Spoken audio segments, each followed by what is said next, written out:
Public की cryptography, हमने इसको समझा भी था, एसिमेट्रिक क्रिप्टोग्राफी कैसे होती है। तो हम इसके लिए जो एन्क्रिप्शन एल्गोरिथम यूज़ होते हैं, आज हम पढ़ेंगे आरएसए एल्गोरिथम, जो कि हम एन्क्रिप्शन के लिए यूज़ करते हैं। बेसिकली आरएसए एल्गोरिथम है क्या? आरएसए 3 साइंटिस्ट थे, 3 मैथमेटिशियंस थे, रिवेस्ट, शमीर एंड एडलमैन।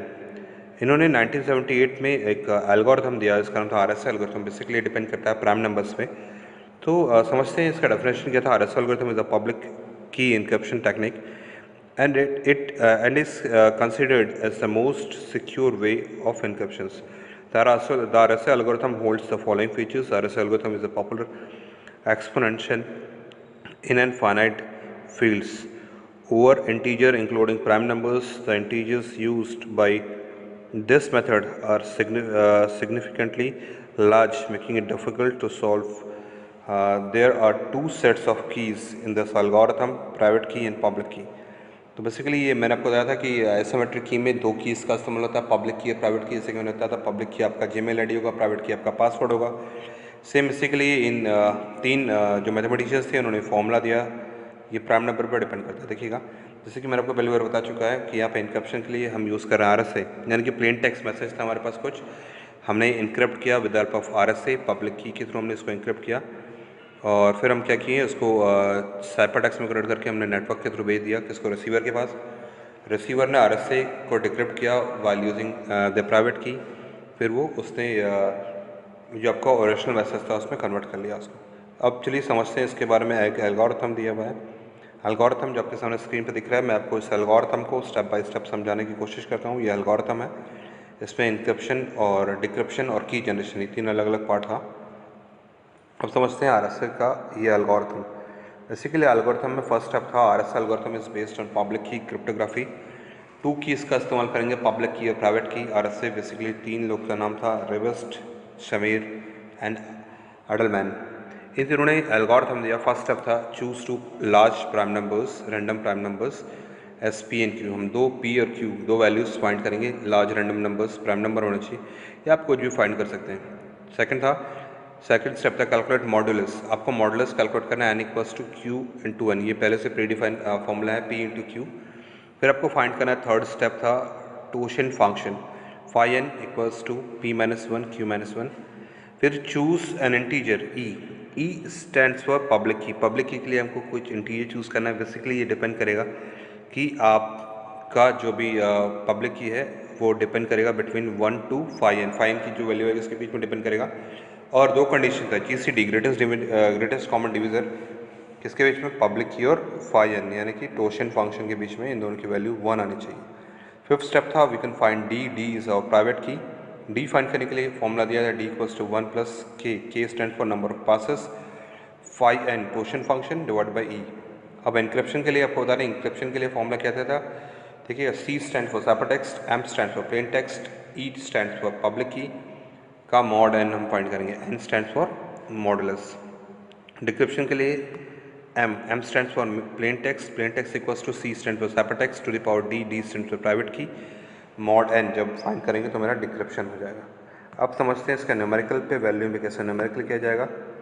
याद रखिएगा, हमने एक न्यूमेरिकल के लिए एज्यूम किया था, we can assume the value, let's take an value of p is 3 एक प्राइम नंबर है, q इक्वल्स टू 5, दोनों एक प्राइम नंबर्स यूज़ किए। फर्स्ट स्टेप था कैलकुलेट मॉडुलस। मॉडुलस कैलकुलेट करने के लिए क्या करना पड़ेगा, n फाइंड करना पड़ेगा, n equals to p into q था। तो p की वैल्यू थी 3, q की वैल्यू थी 5, दोनों को मल्टीप्लाई किया हो गया 15, n की वैल्यू क्या है 15। नाउ वी कैन फाइंड टोशन फंक्शन, फाई n की वैल्यू फाइंड करने के लिए क्या करना पड़ेगा, p माइनस वन की माइनस वन, p की वैल्यू थी 3, 3 माइनस वन हुआ 2, q की वैल्यू थी 5, 5 माइनस वन हो गया 4, तो 2 इंटू 4 कितना हो गया 8। तो मेरी क्यू एन यानी कि फाई n की वैल्यू क्या आ गई मेरे पास, टोशन फंक्शन की वैल्यू हो गई 8। Now we can find the public की।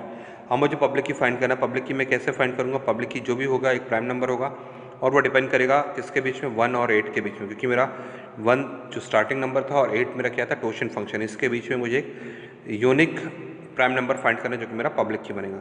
देखिएगा 1 से लेकर 8 के बीच में 3 प्राइम नंबर्स आते हैं, 3, 5 और 7।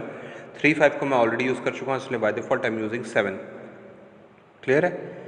अब देखते हैं ये मेरी सपोज मैंने मान लीजिए पब्लिक की मेरी अब क्या बन गई, ई इक्वल्स टू 7 मेरी पब्लिक की बन गई। Now we can generate a private key. Private key का फॉर्मूला क्या दिया, D equals to 1 plus K phi N by E. यहाँ पे एक कंडीशन ये है कि जो भी वैल्यू आएगी डी की वो फ्रैक्शनल वैल्यूज नहीं होगी, वो आपको डेसिमल वैल्यू मिलनी चाहिए। इसलिए क्या करेंगे, नंबर ऑफ पासेस के की वैल्यू अलग अलग पुट करेंगे। के को इनिशिएट करेंगे 0 से लेके कहाँ तक जाएंगे, के की वैल्यू 0 से लेके हम जाएंगे 7 तक, क्योंकि मेरा पब्लिक की जहाँ तक आया था वहीं तक जाऊँगा। तो जब मैं के की वैल्यू 0 रखूँगा तो आउटपुट आएगा, तो डी की वैल्यू आएगी 1 + 0/7 इक्वल्स टू 0.414। ये मेरी क्योंकि इस पर फ्रैक्शन वैल्यूज थी इसलिए मैं इसको प्राइवेट की नहीं लिख सकता। अगर के की जगह 1 रखूँगा, के की वैल्यू यानी कि नंबर ऑफ पासेस 2 में सेकंड के की वैल्यू 1 रखूँगा तो आउटपुट आएगा 1 + 1 × 8/7 जो कि 9/7 आएगा। इसका आउटपुट आएगा 1.2 जो कि फ्रैक्शनल वैल्यूज थी, इसलिए मैं इसको कंसिडर नहीं करूँगा। थर्ड स्टेप में जाऊँगा, के = 2, नंबर ऑफ पास के का 2 रहेगा तो क्या वैल्यू आएगी, 1 + 2 × 8/7 17/7 2.4। ये भी एक फ्रैक्शनल वैल्यूज थी। थर्ड केस में जाऊँगा जहाँ पे आएगा के = 3, तो डी की वैल्यू क्या पुट करूँगा, 1 + 3 × 8/7 आउटपुट आएगा 3.7। सिमिलरली मैं इस तरह से के की वैल्यू 0 से लेके 7 तक पुट करूँगा, लेकिन जैसे ही मैं 6 में आऊँगा तो मुझे वैल्यू क्या मिलेगी, डी की जो वैल्यू मिलेगी 1 + 6 × 8/7 यानी कि 49/7 जो कि आउटपुट आएगा मेरा 7। तो आपको बता दें कि यहाँ पे कोइंसिडेंसली मेरे पब्लिक की और प्राइवेट की दोनों 7 आया था। हो सकता है आपके पब्लिक की और प्राइवेट की में दोनों अलग अलग वैल्यूज़ हैं, ठीक है। अब हम इंक्रिप्शन करेंगे। इंक्रिप्शन में वी कैन एज्यूम, अब यहाँ पे मुझे एज्यूम करना पड़ेगा मेरा प्लेन टेक्स्ट। कुछ भी आप एज्यूम कर सकते हैं, मैंने प्लेन टेक्स्ट एज्यूम किया है 2। प्लेन टेक्स्ट मैंने क्या एज्यूम किया है 2। तो अब मैं फॉर्मूले पे चलूँगा। फॉर्मूला जो था मेरा इंक्रिप्शन का वो था C = m⁻e mod n। C stands for ciphertext. अब देखिएगा m मीन्स मेरा प्लेन टेक्स्ट मैंने एज्यूम किया क्या था 2। यहाँ पे देखिएगा E क्या है मेरा, ध्यान दीजिएगा यहाँ पे मैं E जो बात कर रहा हूँ मेरी पब्लिक की है। पब्लिक की मेरी क्या थी 7, 2⁻7 mod 15। mod 15 क्यों, क्योंकि मेरे n की वैल्यू क्या थी ऊपर में देखिएगा सेकंड स्टेप में 15 है ना। तो ये मेरी वैल्यू क्या है 2⁻7 mod 15। आपको बता दें मॉड में जो भी रिमाइंडर वैल्यू आती है उसको हम लिखते हैं। यानी रखिएगा 2⁻7 की वैल्यू आएगी 128। 128 को जब 15 से डिवाइड करेंगे तो 15 8 जा आएगा 120 और रिमाइंडर क्या आएगा 8। तो 2⁻7 mod 15 की आउटपुट आएगी क्या 8। तो हम ये 8 क्या करेंगे, ये मेरा साइफरटेक्स्ट बन गया। अब मैं इसको क्या करूँगा, नेटवर्क में भेज दूँगा। चलिए नेटवर्क में मैंने भेज दिया। अब ये पहुँच गया किसके पास, रिसीवर के पास। रिसीवर ने क्या किया, वापस डिक्रिप्शन किया। डिक्रिप्शन का फॉर्मूला क्या था, m stand for plain text equals to C⁻D mod n, where C equals to ciphertext and D stand for private key. Same चलते हैं, यहाँ पे C की वैल्यू मैंने क्या भेजी थी देखिएगा 8 जो कि मेरा साइफरटेक्स्ट था। अब मेरी प्राइवेट की बाय डिफ़ॉल्ट मैंने बताया यहाँ पे मेरी पब्लिक प्राइवेट की दोनों सेम आई है। यहाँ पे प्राइवेट की मेरी क्या आई थी, डी की वैल्यू क्या आई थी 7। तो 8⁻7 mod 15, जैसे कि आप जान रहे हैं एन की वैल्यू क्या थी 15। तो फिर मैंने क्या किया 8⁻7 क्या था 2097152, और जब मैं 15 से उसको डिवाइड करूँगा तो क्या आएगा 139810 टाइम जब मैं इसको डिवाइड करूँगा तो क्या आएगा 2097150। तो जब मैं इसको माइनस करूँगा तो मेरी क्या वैल्यू आएगी, रिमाइंडर आएगी 2। तो याद रखिएगा यहाँ पे मेरा प्लेन टेक्स्ट जो मैंने एज्यूम किया था 2, वापस जो डिक्रिप्शन के बाद रिसीवर को यही मिल गया। तो ये एक मैथमेटिकल फॉर्मूला था। अब आप इसमें कोई भी वैल्यूज़ रख के देख सकते हैं। मैं आपको एक एग्जांपल दे रहा हूँ इसके लिए, आप उस एग्जांपल को सॉल्व करेगा। मैं आपको 3 एग्जांपल्स दे रहा हूँ, P = 5, Q = 11, E = 3, M = 9। Second example था P = 7, Q = 11, E = 17, M = 8। Third था P = 11, Q = 13, E = 11, M = 7। और लास्ट था P = 3, Q = 11, E = 7, M = 5। ये है एग्जांपल। आप मुझे नेक्स्ट लाइव क्लास तक मुझे सॉल्व करके दीजिएगा। Thank you. आई होप आपको समझ में आया होगा। नेक्स्ट क्लास में और भी बहुत सारे एल्गोरिथम्स पे चलेंगे। All the best and be safe.